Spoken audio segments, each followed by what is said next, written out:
Kelly Harrel from Alaska Marine Conservation Council next. And this Alaska Marine Conservation Council is working to localize a portion of Alaska's seafood value chain for healthier fisheries and coastal communities. And I think one of the interesting things about this model is they've successfully grown over the last couple of years with a model to create revenue to help support the creation of a brand, the Alaska Community Seafood Hub. So I'll hand the floor over to Kelly now to tell a little bit more about her experience.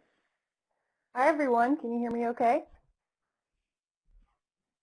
Okay, great. Well, I'll just say, Jacqueline, that was great, and like at the Fish 2.0 finals, I think Jacqueline is a tough act to follow, and that's a really great case study about how Fish 2.0 can benefit you as a competitor, and with Jacqueline and Hoyt kind of reminded me about another thing that I got out of Fish 2.0, feeling like I'm a part of this community now, but when you're amid this, amidst this crowd of entrepreneurs, it makes you step up your game, and especially if you're thinking about competing with these businesses, it gives you an idea of where you need to be at with growing your business. Like Jacqueline, I think, gave a really great rundown of opportunities you need to be taking advantage of, so you get an idea of the ecosystem that you're operating within, and that helps you understand about how you need to move forth within it. So like Hoyt and Jacqueline pointed out, we got guidance and stimulus to improve our business plan. We were post-revenue, which is really interesting as a nonprofit.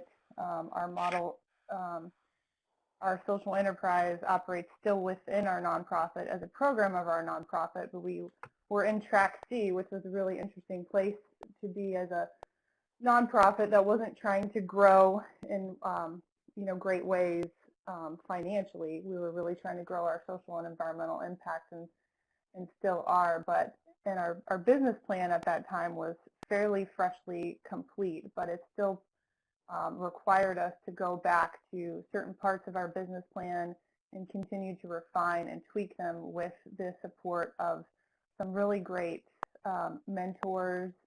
And I will also echo that the pitch coaches were just outstanding. I also, got out of Fish 2.0 those prepackaged pitches, and yeah, the pitch coaching was really amazing. And especially with our business plan, I had thought we were pretty advanced with our social and environmental metrics, but they improved even more through the competition, which was a great value for our model. And it also helped us, again, because we were, we started out by trying out things with our business, and that's why we had 3 years of revenue. But throughout the process, we were able to reflect on that we had been achieving a lot of important goals, and we were meeting benchmarks, and we were at a really good place. So it came at a great time for our business and thinking about how to continue to grow it. Let's see. So new connections and support network. I talked about this a little bit already. I still stay in touch with folks from the Fish 2.0 network also, and that's been a tremendous value. And along with enhanced status and stature, media coverage of the competition and our model has really helped us. And one really great thing that I got out of Fish 2.0, which was totally unexpected, was a free trip to Taiwan this summer. I got to go with Rami and Monica. The local workforce development agency in Kaohsiung, Taiwan, was putting on a social entrepreneurship workshop, and they found out about our work and our model through Fish 2.0, and I got to travel to Taiwan and be a part of that workshop with Monica and Rami, and it was a great experience. And just goes to show you never know who's watching, you never know who's going to want to learn more about what you're doing thanks to Fish 2.0, and that was a really amazing experience. And again, just like others have said, the credibility you get from participating in Fish 2.0 is really great. So our model, I think it has been validated as being one of the stronger CSF models out there thanks to Fish 2.0. So the things I wish I knew beforehand, a little bit counter to what Jacqueline said, I think. I thought the time investment was fairly significant, and of course the further you make it, the more time is required, and we're talking about, you know, a 6-7 month time span. So you really need to plan for that. And I think going into it and thinking, oh well, I'll just have to do this for the next couple months. Well, you might advance, and hopefully you will. So you definitely need to look at your schedule, you know, months out, and plan for that potential investment of time and how you're going to, you know, make the time needed to complete your entries, and reach out to your mentors and those things that will make participating in the competition more valuable for you. And again, like others have said, pitching to a large crowd really takes a lot of investment of time and practice. You're really going to have to practice, practice, practice. And at the beginning of the competition, it was, as a nonprofit going in, we kind of felt odd, you know, about what are we asking for in terms of investment.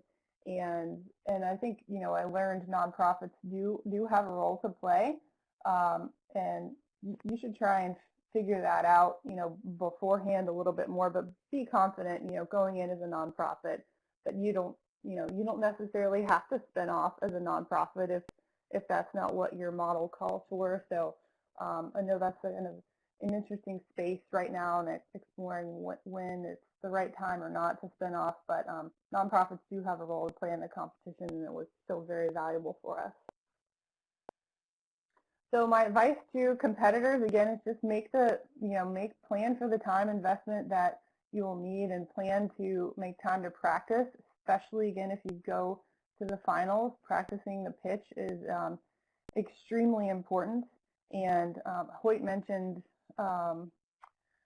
earnings before interest and taxes and depreciation, those things. Know your numbers really well. You will get drilled about your numbers, so be confident in all the financial back end of your plan, you know, as you're going through the competition, and especially at the finals. And I will add that if you are a community-supported fishery, I'm part of a CSF network called localcatch.org, and we're trying to provide support and advice to other CSFs. So feel free to reach out to us, as you're going through the competition, or even if you decide not to. There's a lot of resources and support there for CSF. So I'll leave it at that, and thanks.